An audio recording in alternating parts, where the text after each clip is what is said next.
Olá, muito boa noite. Está começando mais uma edição do programa Agrodebate, o programa que debate o agronegócio para você aqui na tela do canal AgroPlus. Obrigado a você que já está ligado conosco. A partir de agora, 1 hora de debate sobre o agronegócio. Nos destaques do programa de hoje, a gente fala sobre a produção de suínos no Brasil e no estado de Mato Grosso, que tem superado recordes, inclusive a exportação tem dado destaque a essa produção, já que tem liderado aí, né? O Brasil em setembro teve o maior volume de exportações da série histórica. Enquanto isso, Mato Grosso ajuda nesses números, com o estado tendo o seu maior volume de exportações de carne suína dos últimos 8 anos, representando também aí um registro histórico, né, para o estado de Mato Grosso, que por mais que não seja o maior produtor do Brasil, contribui muito aí para esses números. A gente fala também no programa de hoje que o Brasil está iniciando o debate sobre um tema que seria polêmico. A produção de cannabis pode fazer parte aí, a partir de agora, como mais uma alternativa para o setor da agronomia brasileira. A gente vai falar sobre isso, sobre a produção, como isso pode colaborar e como isso pode ser também uma alternativa para os produtores brasileiros se conseguirem superar aí o tabu da cannabis. A gente fala hoje também sobre o encontro entre os presidentes brasileiro e americano. Lula e Trump devem se encontrar nesse próximo domingo e o Lula já falou, o presidente brasileiro já falou que quer ter um tom direto e descontraído com Trump. O que vem aí dessa conversa, a gente vai tentar tratar no debate de hoje também esses e outros assuntos no programa que só está começando. Seu Bianco está comigo hoje, seja bem-vindo a mais um programa. Seu Bianco, eu começo perguntando sobre a cannabis. Será que ainda é um tabu ou o produtor brasileiro pode já se acostumar a começar a enxergar essa produção nos campos brasileiros? Seja muito bem-vindo. Boa noite, Jossan. Boa noite a todos que nos assistem. A cannabis é vamos dizer, se não regularizar, o que é que está acontecendo hoje no Brasil? Está tendo um consumo quase que direto e ilegal. Isso sem ser para tratamento de medicina, está sendo, então, no meu entender, um malefício. Mas, se for para tratamento na medicina e se pagar impostos, automaticamente o próprio governo pode, com isso, reduzir esse impacto. É a mesma coisa que o cigarro. O cigarro ele é legalmente, se planta fumo no sul do país, principalmente, muitos produtores têm a sua vantagem, a sua arrecadação. Então, com isso também o governo pode arrecadar. Desde que seja legalizado, eu já cedo que acho que não tem uma outra saída. Tem produtor brasileiro que dentro da legislação está sendo julgado, apontado. Imagina só então, é mais um produto dentro da lei que possibilita aí também mais ganhos, enfim, desenvolvimento. A gente vai entrar bastante também na inovação farmacêutica, que esse que é o principal objetivo da produção farmacêutica de cannabis no Brasil. O programa só está começando. A partir de agora, 1 hora de debate sobre o agronegócio. Vamos debater o agronegócio?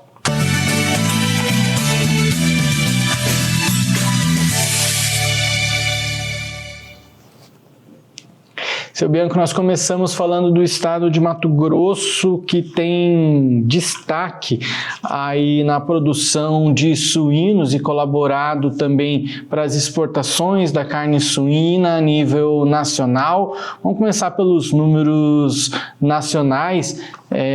O Brasil ele alcançou no mês passado, mês de setembro, o maior volume de exportações de toda a série histórica, ou seja, desde que começaram-se a levantar os números do mês de setembro, aí, foi o maior volume de exportações, né, segundo a Secretaria de Comércio Exterior, foram 148,18 toneladas embarcadas, o que representa aí um aumento de 24,58% quando se compara os meses, né? E de acordo com o CPEA, né, o Centro de Estudos Avançados em Economia Aplicada, a demanda das Filipinas, né, algo que o senhor tem falado também ultimamente muito, da abertura de mercados por parte do Brasil, ela tem sido o principal motor aí para esse crescimento das vendas. Somente em setembro, esse país asiático, né, as Filipinas, importou 49 mil toneladas de suíno brasileiro. Foram 48,5% a mais do que no mês anterior e 74% a mais do que no mesmo período do ano passado. Então a gente vê aí que é uma crescente que pode trazer muitos benefícios a todos os produtores de suíno. Sua opinião a respeito disso? Claro, a gente sempre fala, né, que primeira prioridade é o abastecimento interno, é o Brasil ter o seu. Agora, quando a gente fala de exportar, a gente está falando de excedente, de produção a mais, de aumentar a produção daquele produtor que já produz, ou seja, é sim oportunidade de ganho ao invés da gente pensar daquela maneira, né? Então tá mandando para fora e a gente fica sem. A linha de pensamento não é bem essa, né? Jussan, a linha de pensamento é que quanto mais você produzir, mais sobra para todos os lados. A gente exporta sempre e somente o nosso excedente. A gente fala até de carne bovina, de qualquer tipo de carne. O consumo interno sempre está em torno de 65% de tudo que nós produzimos. Se mudar 1, 2 ou 3% de cima disso, não representa quase nada dentro do país. Então, o Brasil abriu esse mercado das Filipinas. Nossa, que bom! Toda a comunidade do mundo, do Brasil, pode produzir carne. Isso quer dizer o quê? Vamos incentivar mais, vamos ter mais qualidade de carne, vamos ter mais destino para produtos, os nossos produtos, seja soja, seja milho, isso. Tem um campo vasto, tem milhares de pessoas ainda querendo criar mais suíno no Brasil, mais frango, mais gado, muito produtor querendo e se obrigando a criar mais para quê? Para ter mais renda e mais viabilidade dentro da sua própria fazenda. Então isso é simplesmente espetacular. E eu acho que o Brasil tem que sair, o governo brasileiro tem que sair abrindo novos mercados e mais mercados, para que sempre se possa vender mais. E se, isso eu garanto para a população, que se nós vendermos mais, haverá mais excedentes e vai sobrar mais produtos para dentro do Brasil. E também haverá mais empregos, mais renda. Isso só dá vantagem para um país.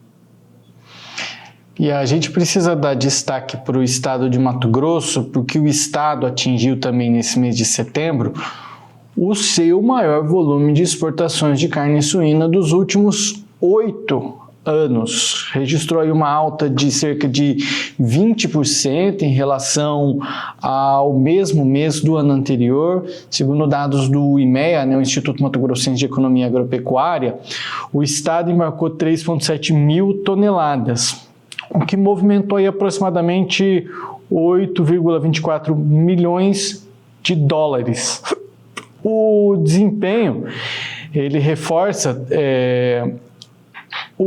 a força da suinocultura, com destaque a 3 municípios mato-grossenses que juntos, somados, eles representam aproximadamente 46% de toda a produção estadual. Apenas 3 municípios, são eles: Tapurá, Nova Mutum e Sorriso, somados dão aí aproximadamente 46% de toda a produção estadual. Tapurá fica em primeiro lugar no estado com aproximadamente 18,6%, 18,4%, 19%, vamos arredondar para 18% para a gente ficar por baixo, já é um número bom. Nova Mutum fica com aproximadamente 15%, Sorriso com aproximadamente 12%. Isso dá 47% no total, então a gente fica aí na casa dos 46, 47, arredondando, quase metade da produção estadual está concentrada nesses 3 municípios. Vamos lembrar que Itapurá já tem o título ali desde 2016, né, o título de capital da suinocultura, o que mostra que isso pode representar uma potência, o que o senhor tem falado, criação de empregos, criação de renda, impostos, isso tudo é muito benefício para todo o estado e os 3 municípios de parabéns, né? Quanto orgulho para nós, né, José, que somos tapuraenses, que moramos aqui há 30 e poucos anos. E aí eu vou dar uns outros exemplos para quem não é de Mato Grosso ou para quem não é de Itapurá. Itapurá, há 40 anos atrás, não existia nada. Então, quanto por cento, o que se fazia com esse destino desses suínos? Nada, porque não existia nenhum suíno.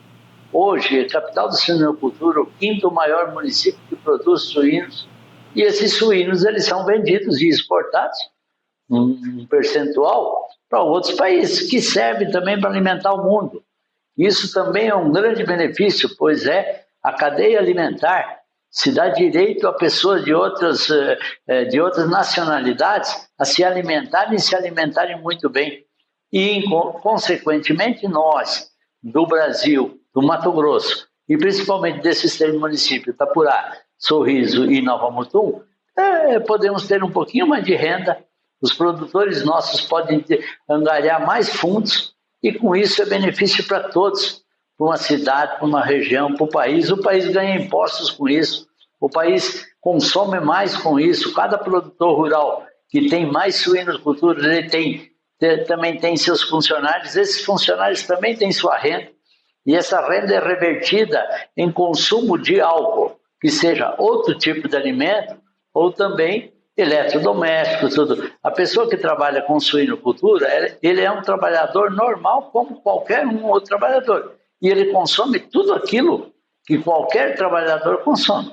Então, automaticamente, a indústria lá de São Paulo também vai vender um televisor a mais, vai vender um celular a mais, vai vender um eletrodoméstico a mais, desde que essa pessoa que trabalha com suinocultura tenha sua renda, ganhe seu dinheiro e tenha esse poder aquisitivo para comprar também esses eletrodomésticos.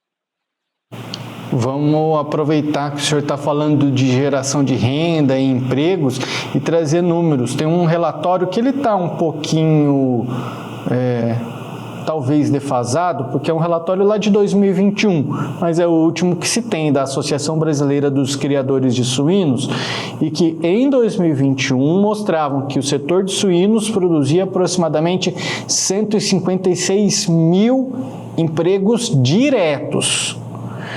Segundo ainda esse relatório, os empregos indiretos no setor, olha só como esse número ele é muito relevante. A gente primeiro falou de empregos diretos, aquelas pessoas que estão trabalhando diretamente com a suinocultura, 156 mil empregos. Os empregos indiretos, 1.140.000. Ou seja, se a gente for somar todos esses números, a gente tem aí 1.300.000 vagas de empregos em todo o Brasil, considerando os empregos diretos e indiretos da cadeia produtiva da suinocultura.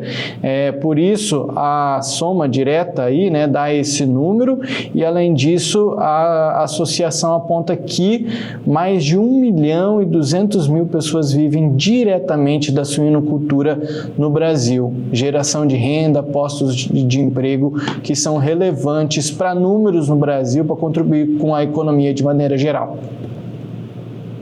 É espetacular, né, José? Quanta gente que está por trás da suinocultura está, entre aspas, se beneficiando.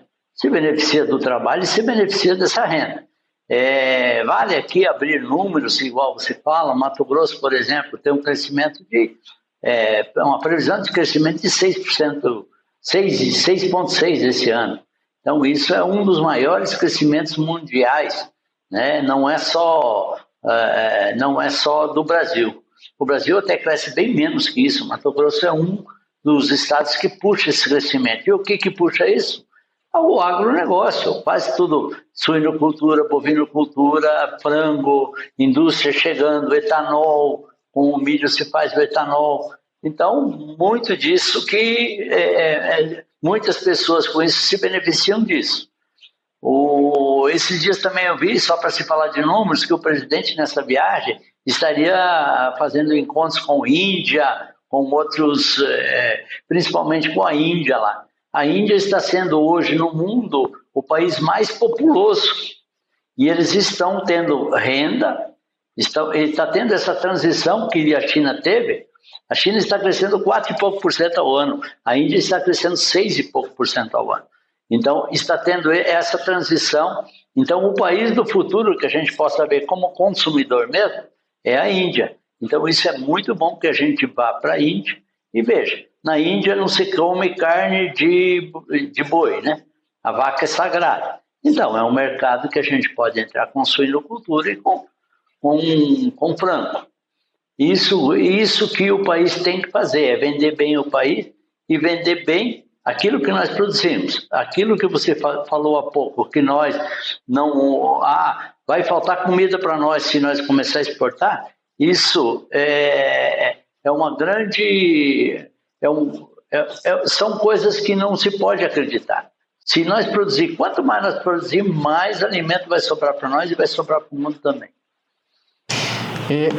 Essas informações, elas muitas das vezes elas são levantadas em debates, né, durante uma conversa ou outra, em casa, no churrasco, recebendo visitas em casa. Mas se a gente está mandando tanto para fora, então quer dizer que vai fazer para cá. E é por isso que o debate é tão importante. A gente tem que considerar esses números, a gente tem que ver o que tem de demanda interna e o que seria excedente para exportação. A gente não tem tido falta. E considerando isso também, seu Bianco, vamos reforçar mais uma vez um discurso que o senhor também gosta muito, que é de incentivar o consumo da carne suína, né? Isso vai fazer incentivar o produtor, incentivar toda a cadeia. O que acontece com o preço também, hein? Exatamente, José. Nós brasileiros, nós somos muito acostumados com a carne bovina só. O churrasco do domingo é só da carne bovina, o churrasco... e pensamos muito e sonhamos muito com picanha. Agora, a carne suína, uma costelinha de porco, isso é fantástico. E o preço dela é 1/3 de uma picanha ou 50% da outra carne qualquer, de uma costela, de uma outra carne bovina. Então, o incentivo da carne suína, ele é muito benéfico para quem? Para a própria cadeia produtiva do país. Nós estamos reclamando, que nem você disse, às vezes alguém reclama que vai faltar comida.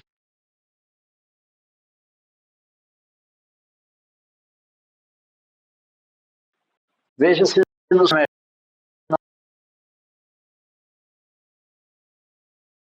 chamada aí, né? Vamos lá esperar resolver.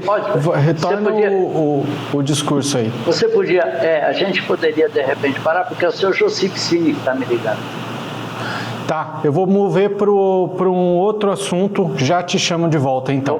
Vou dar retorno para ele. Concluindo esse assunto aqui então, com o seu Bianco, ele está falando do Josip Cini, até porque é o que seria uma participação importante aqui dentro do nosso programa para falar sobre a produção de etanol, uma notícia importante também para o município de Itapurá, que a gente está mencionando aqui agora. Vamos fazer o seguinte, então, vamos ver quais são as informações, inclusive, junto com o seu Jossi aí. Vamos fazer uma breve pausa.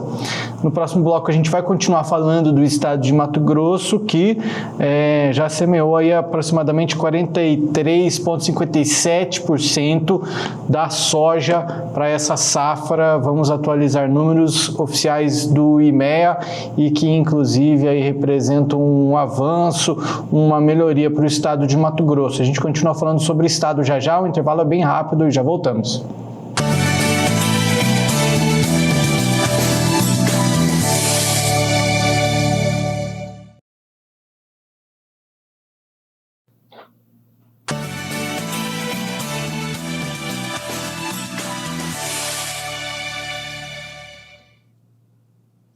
O Agrodebate desta quarta-feira, dia 22, está de volta.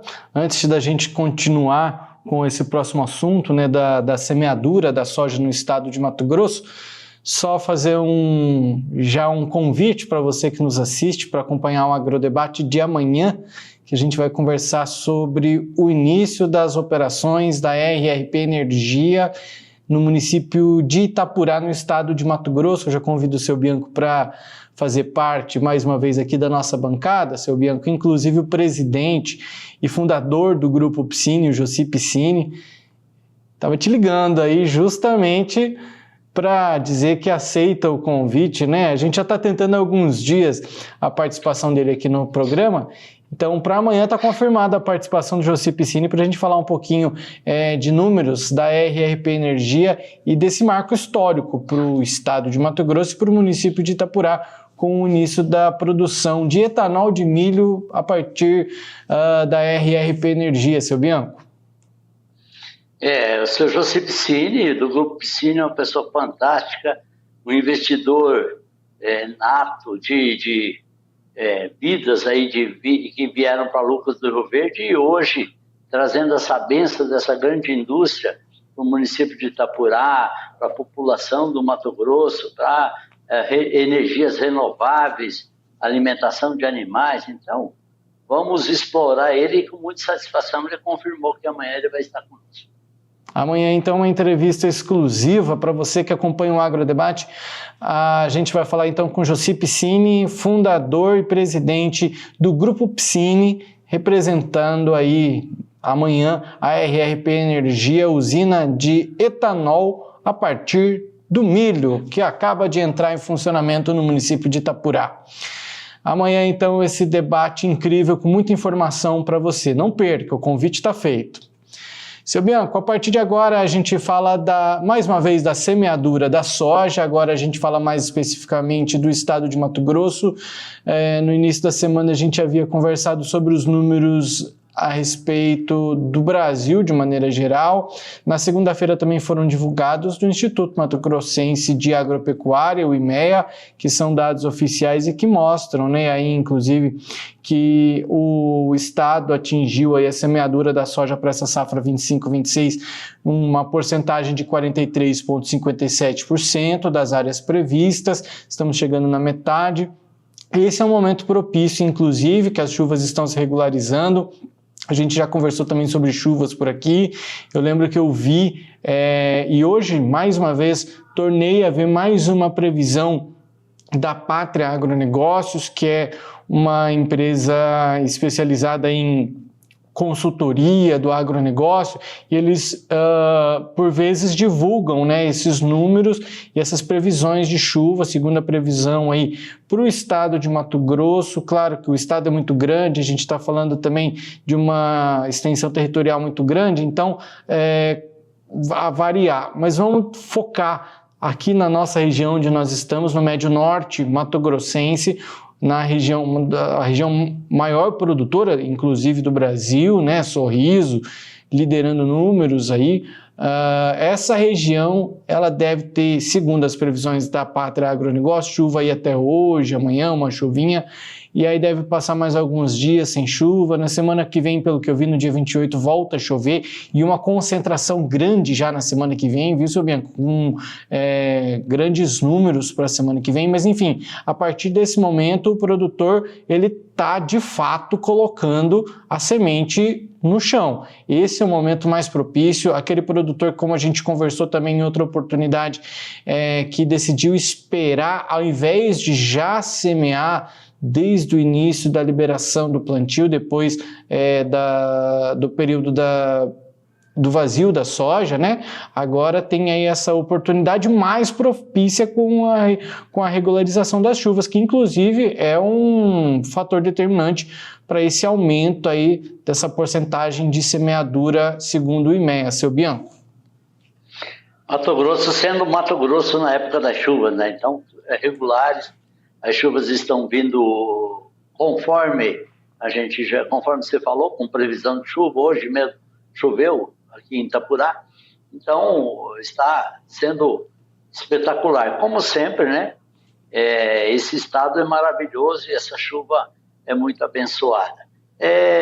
Só que se cria aí, com essas chuvas agora, cria-se um dilema para o produtor rural, né?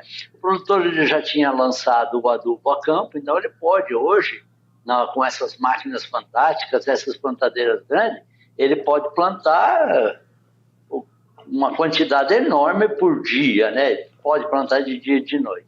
Agora, daí, se você, que não planta soja, se você fosse um produtor, você iria fazer isso? Iria plantar quase toda a sua área hoje ou amanhã?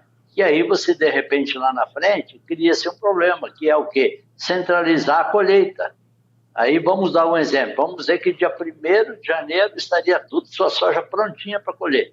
E janeiro, costumeiramente, sempre chove bastante. Imagina daí que você com toda a sua lavoura prontinha, e aí chuvas torrenciais e você não conseguir colher. Aí você tem o risco de perder muito soja com chuva. Então, o produtor mato-grossense, principalmente, ele tem esse costume de distanciar um pouquinho. Para quê? Para que a colheita também possa ser mais parcelada. Agora, também, se você plantar cedo, teoricamente, se a briga entre China e Estados Unidos continuar, quem tiver soja cedo vai vender um soja, no meu entender, a um preço melhor. Porque haverá o mercado interno procurando e haverá o mercado chinês procurando. Mas tudo isso, o que adianta você estar com a soja prontinha lá em janeiro, uma lavoura bonita, e aí você não conseguir entrar com o maquinário para colher em virtude de muita chuva. Isso aí é só Deus que pode dizer para a gente. Então, fica na ideia de cada produtor aquilo que ele achar melhor fazer. Muito bem, seguimos o nosso programa, seu Bianco. A gente fala agora de outro assunto, vamos mudando de assunto e agora chega assunto polêmico, a gente fala sobre produção de cannabis. O Brasil iniciou um debate aí um pouco tímido ainda sobre produção farmacêutica de cannabis. A Anvisa deu início a essa discussão, segundo o site AgroLink, sobre a regulamentação do cultivo da cannabis para fins medicinais no Brasil, um movimento que, segundo o site, promete transformar a indústria farmacêutica nacional e abrir novas oportunidades para avanços científicos, tecnológicos e econômicos. A medida, veja bem, segundo o site, tem potencial para tornar o país mais autônomo na produção de medicamentos à base de cannabis, reduzir custos, atrair investimentos e estimular empregos no setor. Ainda, seu Bianco, segundo o site, especialistas apontam que a experiência prática de empresas brasileiras em países com marcos regulatórios, ou seja, onde já é aprovado, esse estudo, o uso da cannabis, como o exemplo da Colômbia, pode servir de referência, inclusive, para o desenvolvimento de uma cadeia produtiva, tecnológica também, enfim, avanços aí.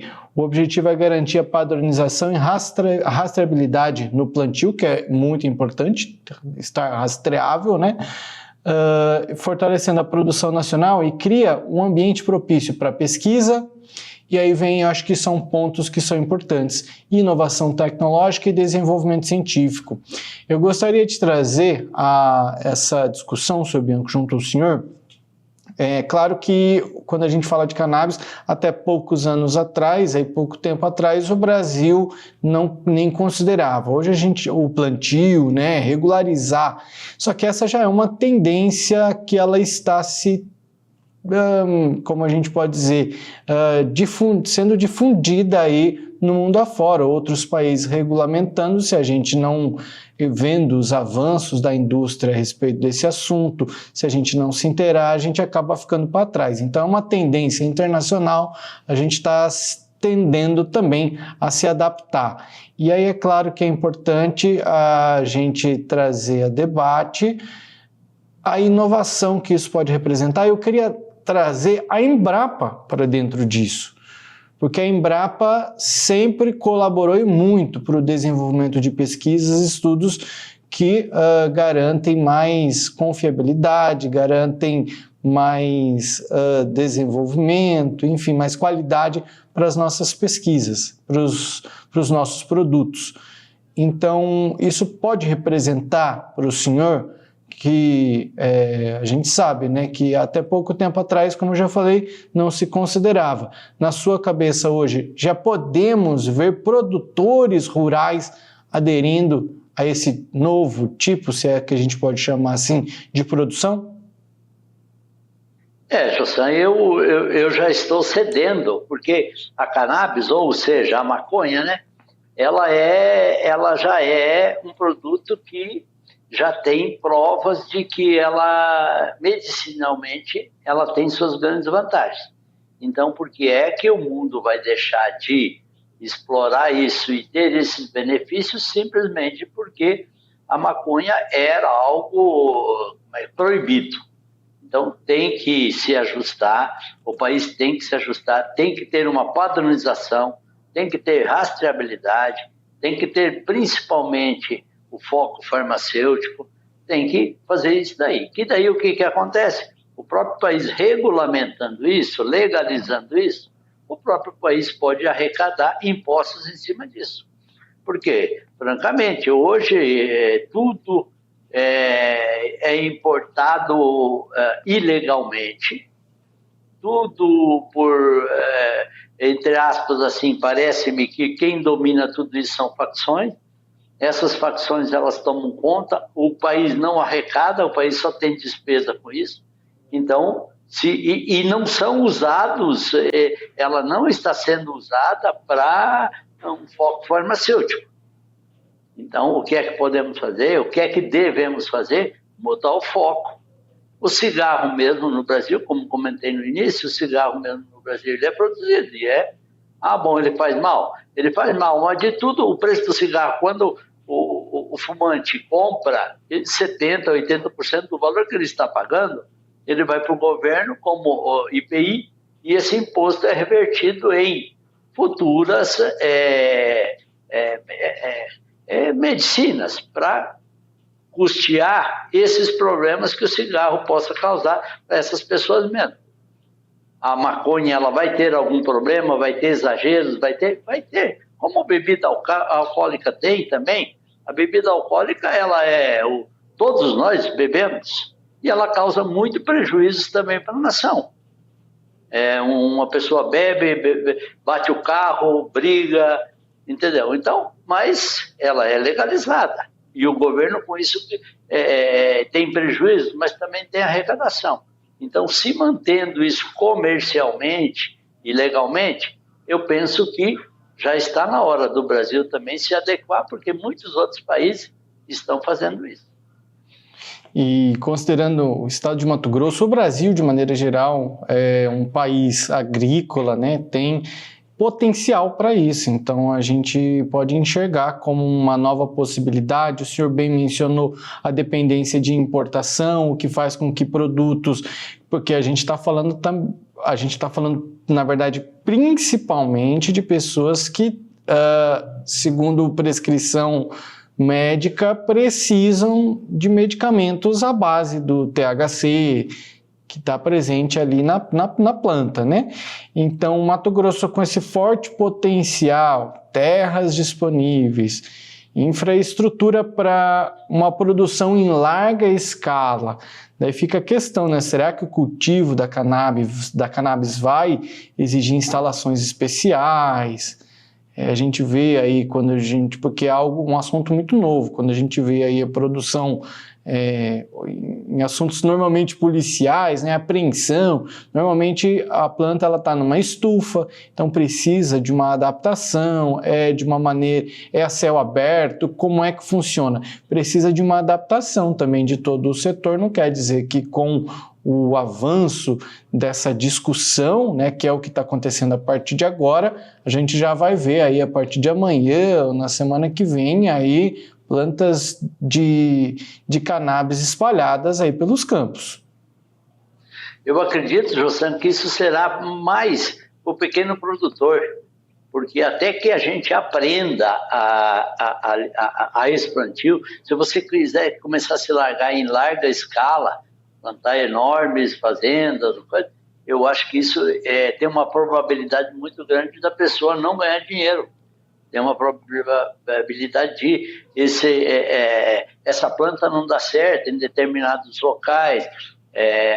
Aqui maquinário que é para plantar, vamos dizer, porque se é larga a escala teria que ter maquinário. Então, no começo, no meu entender, será para pequenas propriedades. Quase igual como se é o fumo no sul do país. A pequena propriedade, ela planta um pouquinho, existe um trabalho muito manual disso, porque eu não entendo e não sei se tem colheitadeiras para isso. Então, penso eu que seria mais manual. Então, em chácaras pequenas, iria se adaptando, até que venha a tecnologia e se amplie, como se ampliou o plantio de soja, de milho, com maquinários, com tudo.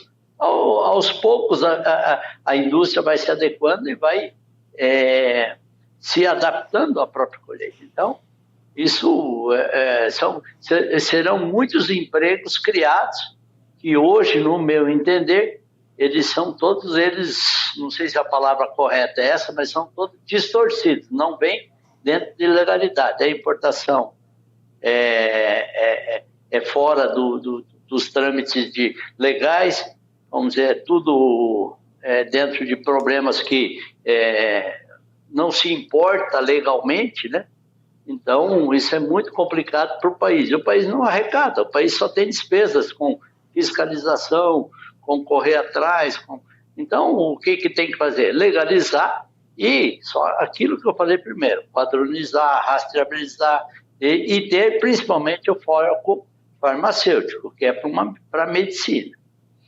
É nesse ponto que eu quero chegar, o quanto que isso pode desenvolver a indústria farmacêutica, porque imagina só, a gente tem falado da importação da cannabis de outros países, que é regulamentado e etc., mas o quanto que isso pode representar, o quanto pode desenvolver a pesquisa nacional a respeito desse assunto, o desenvolvimento de medicamentos, que assim como a gente falava no bloco anterior, exportação de suínos, por que não exportar medicamento? A gente pode se tornar, quem sabe, uma referência ou não nesse quesito, nesse assunto, e pode passar a exportar esse produto. Então a gente acredito eu, seu Bianco, que esse é um potencial gigante aí para toda a indústria farmacêutica. Acho que é isso. Tem mais alguma coisa para falar sobre esse assunto? Não, Jossan, eu só acho assim que quando se plantar a cannabis no Brasil, em qualquer parte do Brasil, haverá algumas diferenças por causa da própria terra. Vai ter alguns elementos químicos a mais, uns a menos, porque é que a soja do Mato Grosso ela é melhor do que a soja de determinados locais do Brasil, por causa do clima, por causa do tipo de terra. Então, tem pequenas diferenças entre esses plantios, podem existir. Haverá maiores benefícios e haverá menores benefícios também, mas nós nos vamos adequar àqueles que mais servem para a medicina. E é isso que o Brasil precisa e é isso que a gente busca mais para o futuro da própria nação. É um debate que só está começando, acho que tem muita coisa a ser debatida, o senhor mesmo falou, regulamentação, fiscalização, tudo, tem muita coisa a ser debatido ainda e o Brasil só está começando esse debate junto à Anvisa, que é a mesma Anvisa que regulamenta medicamentos aí no Brasil. Então, acredito, a Anvisa podemos classificar como um órgão uma agência de confiabilidade, seu Bianco. Sim, de muita credibilidade e muita confiabilidade. Às vezes até a gente reclama demais da Anvisa, que é um processo muito lento e demorado para a legalização de produtos. Porém, por que é que é lento e demorado? Espero eu que seja com uma fiscalização boa e não simplesmente por preguiça de funcionários. Por um lado é ruim porque demora, mas pelo outro lado, assim como toda a história tem duas versões, né? Para um lado é ruim pela demora para quem quer ganhar dinheiro com isso, mas no final das contas é bom para toda a população que só tem a ser beneficiada com estudo, com pesquisa, com garantias para que a saúde de todos esteja sempre em primeiro lugar. Imagina, Jossan, só para você ver, imagina ser aprovado um tipo de medicamento e que depois, lá na frente, 3, 4, 5 anos depois, isso só causa prejuízo à saúde da população. Como que fica a Anvisa nisso, né? Então, tem que ser bem, como você falou, tem que ser bem fiscalizado e bem, mesmo que demore, mas, infelizmente, é assim mesmo. Muito bem, seu Bianco. Seguimos por aqui, vamos pular para o nosso próximo assunto. Notícia boa para o produtor rural, e inclusive faz parte do nosso debate aqui explicar o porquê que é uma notícia boa, já que o governo prorrogou o prazo para georreferenciamento de imóveis rurais. Essa é uma exigência de certificação que agora foi prorrogada para outubro de 2029 e que é importante, seu Bianco, quem assinou inclusive, né, esse edital foi o presidente que está em exercício, o nosso vice que está em exercício como presidente em exercício, Geraldo Alckmin. Ontem, terça-feira, né, foi o decreto que amplia aí em 4 anos, ou seja, para até outubro de 2029, o prazo limite para a exigência da certificação do georreferenciamento. E é importante a gente trazer o porquê, porque eu acredito que as pessoas que estão de fora do agronegócio devem estar pensando, mas está dando vantagem para o agronegócio? O agro já não é rico? O agro já não tem vantagens? E eu acho que o debate ele não vai bem por aí, a gente tem que analisar todos os pontos. Primeiro que o presidente em exercício, Geraldo Alckmin, disse que assinou o decreto porque essa semana venceria, né, o prazo para o georreferenciamento das propriedades rurais e dá um prazo mais longo para esses produtores. E foi falado que essa extensão desse prazo, ela foi proposta pelo Ministério do Desenvolvimento Agrário, Agricultura Familiar, em função das dificuldades que os proprietários de imóveis rurais, em especial os pequenos, relataram estar enfrentando para se adequar. Em razão do quê? Elevados custos, porque isso não é algo barato, e da complexidade técnica, né? Porque tem muita coisa para se fazer. E a gente precisa considerar as dificuldades enfrentadas que a gente vem comentando diariamente por aqui que o produtor rural tem enfrentado. Então, são pontos a serem considerados.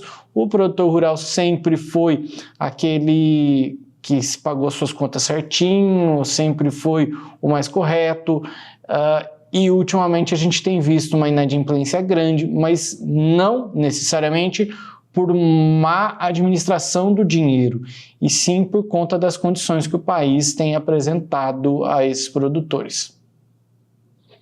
Jossan, a notícia ela veio assim meio um pouco distorcida com o Alckmin, porque o Alckmin disse, prorrogamos todos os georreferenciamentos até 2029. O georreferenciamento ele já vem gradativamente sendo obrigatório.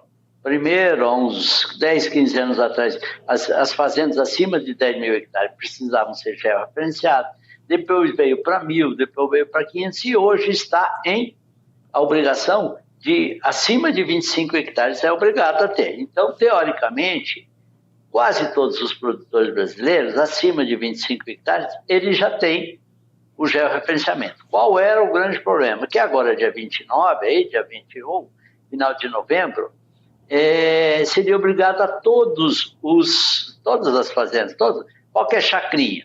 Então, se você pegar um produtor de 10 mil hectares, que ele mediu a sua fazenda, e ele tem um custo aí em cartório de uns 5 mil reais e mais a medição da fazenda, automaticamente o preço para ele, no volume de vendas dele e no capital dele, não representa muito. Agora, se você pegar uma pessoa de 4 hectares, 3, 4, 5 hectares, e você for cobrar dele 5 mil reais, que é despesa de cartório e tal, eu estou falando teoricamente e mais ou menos na média. R$5.000 no cartório e mais um pouco de custas para quem está fazendo essa medição, é um volume muito alto de dinheiro, porque o produtor é pequeno, a renda dele dentro da chácara dele é pequena.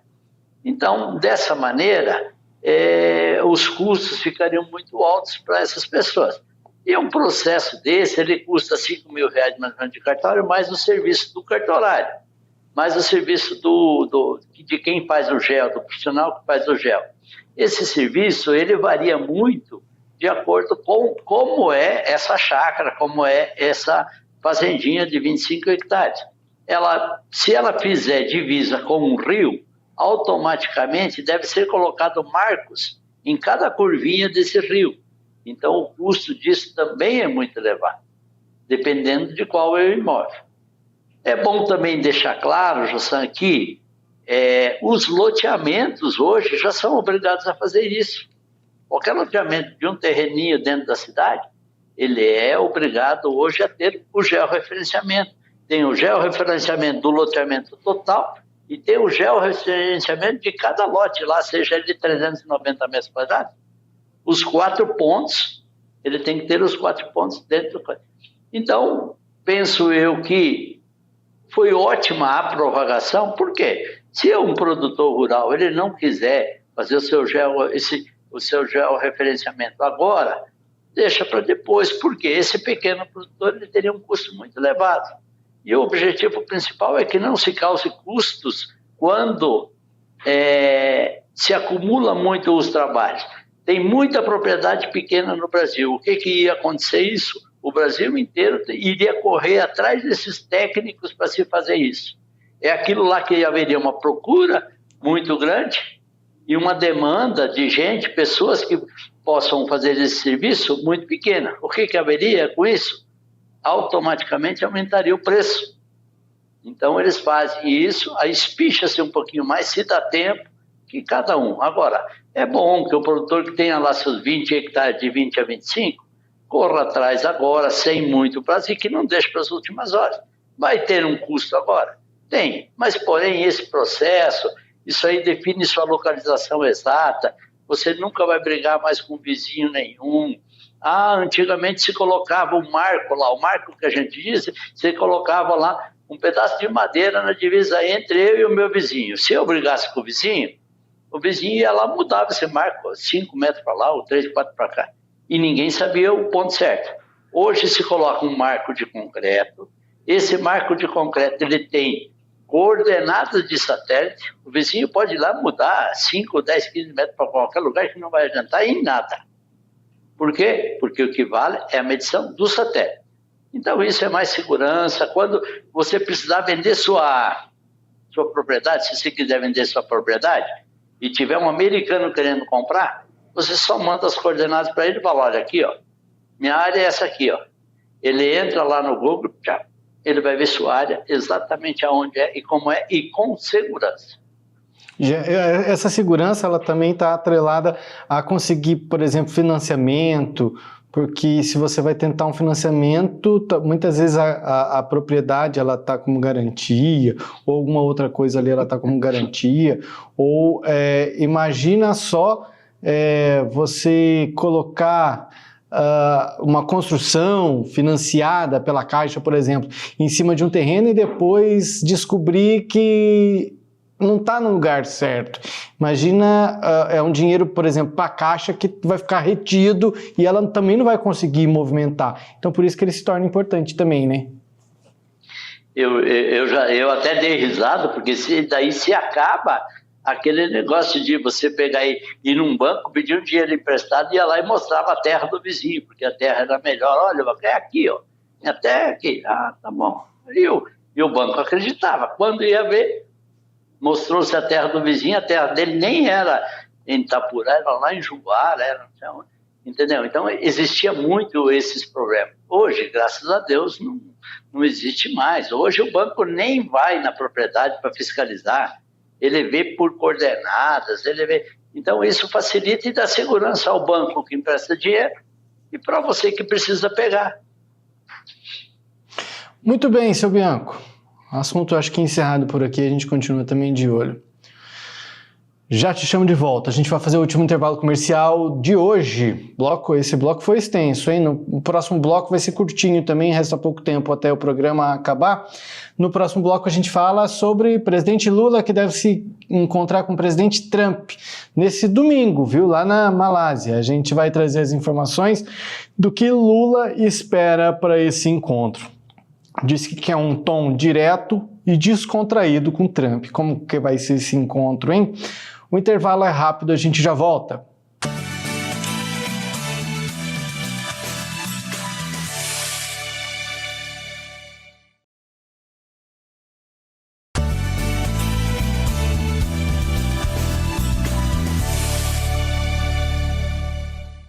Agora o debate dessa quarta-feira, dia 22, está de volta. O assunto agora é o encontro programado para esse próximo domingo entre os presidentes brasileiro e americano. Lula e Donald Trump devem se encontrar aí durante uma reunião, né, que deve acontecer na manhã do domingo, na Malásia. O Lula já disse que quer manter um tom direto e descontraído com Trump. O presidente disse a auxiliares, né, que pretende manter esse tom franco, direto, respeitoso na reunião, que terá esses dois presidentes lá na Malásia. Seu Bianco volta aqui comigo para a gente falar sobre isso. Essa, seu Bianco, é a expectativa. Se correr assim, o Brasil está em bons lençóis? Eu fiquei muito contente com isso. Eu acho que agora o presidente Lula entrou no tom de um presidente e não de um partidário. Então é isso que se precisa. Ele é presidente de um país como o Donald Trump também é.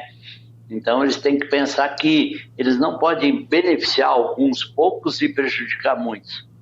Esse tom de conversa é muito bom. Eu acredito muito que a conversa será espetacular, porque o Lula ele consegue conversar com 200 e poucos milhões de brasileiros, consegue conversar bem em cima dos dois. Será que ele não vai conversar em cima do Trump? Então eu acredito que vai ser muito benéfico e penso eu que vai ser acabar com o tarifaço. Vamos cortar pela metade esse número, né? 200 e poucos milhões, conversando bem, eu acho que não, né? Vamos reduzir pela metade aí, né? 100 milhões, aí vamos colocar para subir um pouquinho mais da metade, né? A população 212 milhões, 106 milhões seria metade, vamos colocar o quê? 108 aí, tá bom? Tá bom. Vamos deixar esse número mesmo. Então a expectativa é essa, a gente fica numa expectativa de uma negociação boa, já que pode resultar em bons resultados para o Brasil se manter esse diálogo bom com o presidente americano. Guerra a gente não quer com os Estados Unidos, queremos ser amigos, é isso, pronto. A direita, Jossan, se falando politicamente, a direita não gosta e não gostou desse encontro que eles possam ter. Mas o que o agro tem que entender, o agro também não gostou, mas o que o agro tem que entender é que se não houver esse encontro, se não houver essa apaziguação, o prejuízo sobra para o próprio agro.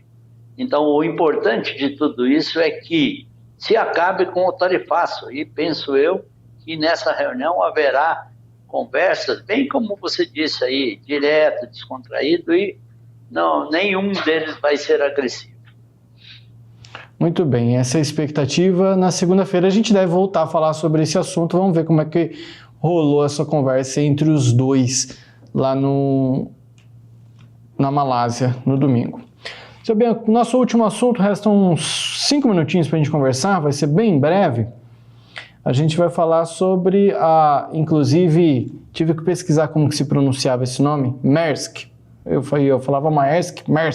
A gente tem imagens aí, Paulo, caso o pessoal de casa não saiba do que a gente está falando, né? A gente está falando aí de uma grande empresa de logística marítima mundial. Olha aí, se você nunca viu essa marca, inclusive para os itapuraenses, eu já vi por aí pelas ruas, tem metade de um container da Maersk por aí que eu já vi ali, enfim, a localidade específica não interessa tanto, mas você em algum momento da sua vida já deve ter visto essa logomarca em algum lugar. Bom, a notícia é que essa empresa, a Maersk, ela é uma das maiores armadoras do mundo, ela está tentando usar etanol misturado ao metanol. Tem gente bebendo metanol por aí, eles usam metanol e estão acrescentando etanol, ou seja, é o nosso uísque, a nossa vodka nos últimos dias aí, pelo menos no estado de São Paulo, né? Que eles estão colocando aí nos navios para poder usar como combustível. E isso é muito bom, né, seu Bianco, para o agronegócio, para a produção de etanol brasileira. Essa Maersk, né, mas vamos lá, essa é a maior empresa de contêineres do mundo. Ela tem, vamos dizer, esse transporte marítimo que principalmente quem é do sul do país, ou quem se encontra nas rodovias, muitos desses contêineres em caminhões. O caminhão vai até a indústria, carrega, vem, deixa no porto, troca de contêiner, leva o contêiner vazio, vai lá na indústria, pega o contêiner cheio e traz, todos eles da mesma empresa. E aí no navio, carrega no navio e vai para o seu destino. Ela é simplesmente a maior. E ela tem um projeto que até o ano de 2030, ela vai principalmente, uma boa parte do consumo desses combustíveis, que é muito consumo, vá para energia, combustíveis renováveis. Isso para o agro é uma notícia espetacular, porque nós podemos vender nosso etanol, que estamos produzindo tanto do milho, hoje produzimos da cana, então isso se dá destino a esse, e é por que eles estão indo para esse combustível? Porque é menos poluente e é renovável. Dessa maneira estamos nós, então, o agro está sendo beneficiado, e não só o agro, meio ambiente, o mundo. Olha nesse navio aí, cada um desses pontinhos ali que aparece bem na cabeceira aqui, um branco, um vermelho, um marronzinho, isso aí, cada um é um container. Existem dois tipos de container. Que, se não me engano, esses containers, eles são 6 metros de largura, 6 metros e 20. Por que essa largura é 6,20? Porque é a largura de um caminhão. E o caminhão pode transportar. E o comprimento, às vezes, é o comprimento de um caminhão, de uma carreta, que é 6 por, não sei se é uns 8 metros, 6 por 8 ou 6 por 16, vamos dizer o dobro, ou 2 containers.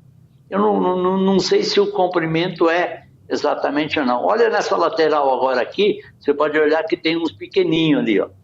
Esses, então, vão, entre aspas, ser o meio container e aquele outro, ou um meio, ou um container duplo. Isso é fantástico, isso daí. E os navios levam milhares de contêineres desses aí, né? A indústria, ela faz o quê? Vamos dizer, a indústria de suinocultura, lá que a gente falou de suínos, né? Ela já diz, eu vou vender isso aqui para a Malásia, e lá vai o quê? Vai costelinha de porco. Ela lacra esse contêiner, já vai lacradinho e já vai com o destino correto lá para o país que ela fez a venda. Essa é uma ótima oportunidade para o agronegócio, desde que não arrume briga, que pode arrumar, com o presidente americano Donald Trump. E a gente estava falando de apaziguar relação, pode arrumar briga, já que Trump não quer que incentive outros combustíveis, que não seja o combustível dele, é o que? Petróleo utilizado? Porque ele quer defender tanto o petróleo, né, para que eles consigam abocanhar. Só para finalizar, a Maersk tem 15% do mercado global de transporte marítimo, 15%. Então, 15% é dela, então a gente está falando aí de uma possibilidade de crescimento. E só para voltar bem rapidinho, Paulo, a gente consegue voltar ali nesse porto? Só uma curiosidade para terminar o programa, seu Bianco. O senhor quer chutar em qual porto que está esse navio aí que a gente acabou de mostrar? Eu vou dizer para você que é Itajaí. Na mosca! Acertou, Itajaí, Santa Catarina. Muito bem. Finalizando o programa de hoje com essas imagens espetaculares e com informação boa aí para o agronegócio. Obrigado mais uma vez, seu Bianco. Amanhã, entrevista vamos falar sobre etanol de milho, hein? Então, Jussão, boa noite, obrigado pela companhia. Amanhã, espetacularmente, esse mega investidor José Piscini conosco aqui. Valeu, boa noite. A você que está ligado conosco até agora, obrigado. Amanhã tem mais, boa noite, até lá.